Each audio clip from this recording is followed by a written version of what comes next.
Hello guys, welcome back to my channel. ఇది what eat in a day guys. And ఆ రోజు నేను ఏమేమి వంటలు చేశాననేది చూడండి. మార్నింగ్ అయితే మమ్మీ వాళ్ళకి టీ పెట్టేసి, నాకు కాఫీ అంటే ఇష్టం కదా గైస్, సో కాఫీ పెట్టేసుకొని తాగేసాను. దెన్ ఆఫ్టర్ అమ్మ వాళ్ళు కొంచెం బయటకు వెళ్ళి నా కోసం ఇవి తెచ్చారు. అండ్ బేకరీలో నుంచి మ్యారీగోల్డ్ బిస్కెట్స్, ఇంకా బ్రెడ్, రస్క్ అయితే మమ్మీ తింటారు ఎక్కువ, సో రస్క్ మమ్మీ కోసం తెచ్చుకున్నారు. ఇంకా దిల్ పసంద్, ఇంకా ఎగ్ పఫ్స్ కూడా తీసుకొచ్చారు సాస్తో కలిపి కూడాని. సో అవన్నీ చాలా బాగున్నాయి గైస్. మొత్తం ఎగ్ పఫ్స్ అవన్నీ తినేసాను ఫస్ట్ అయితే కనుక. అండ్ తర్వాత వాటితో పాటే నేరేడు పళ్ళు కూడా కనిపించినట్టున్నాయి. కొన్ని అంటే కొన్ని తీసుకొచ్చారు, చాలా తక్కువ. అవైతే చాలా బాగున్నాయి గైస్, అంటే సీజన్ ఫ్రూట్ కదా. సో అవి కూడా తినేసిన తర్వాత ఇంకా మ్యాగీ చేసుకుందామని చెప్పేసి బ్రేక్ఫాస్ట్లోకి మ్యాగీ ఈపీ ప్యాకెట్స్ తెస్తే ఇంకా అవే మ్యాగీ చేసేసాను గైస్.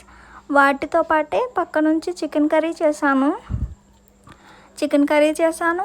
అండ్ ఆ రోజు రసం కూడా పెట్టేశాను గైస్. అంటే కుకింగ్ సెక్షన్ మొత్తం నాదే ఆ రోజు ఇంకా. సో నాకు ఇంకా హెల్ప్ కూడా ఎవరు చేయరు, ఇంకా మనమే చేయాలి మొత్తం. అంటే ఒక్కొక్కసారి మమ్మీ చేస్తారు, ఒక్కొక్కసారి నేను చేస్తాను మొత్తం. చికెన్ కర్రీ చేసేసాను, ఇంకా రసం పెట్టేశాను ఆ రోజే.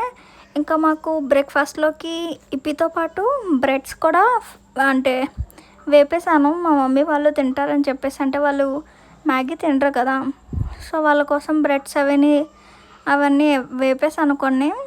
తర్వాత ఉంటారు కదండి హస్బెండ్స్, కొంతమంది హస్బెండ్స్ వాళ్ళకి ఎప్పుడు రొటీన్గా కాదు, మొత్తం అంతా వెరైటీగా కావాలి. సో నేనేం చేశాను, కొంచెం బ్రెడ్స్ టోస్ట్ చేసేసి లోపలే ఆనియన్స్ ఇంకా సాస్ అది వేసి, ఇంకా ఎగ్ బ్రెడ్ ఆమ్లెట్ ఉంటుంది కదా గైస్, సో కొంచెం అలానే చేశాను. కానీ టేస్ట్ అయితే మాత్రం ఎగ్ పఫ్ లాగా వచ్చింది గైస్ చెప్పాలంటే.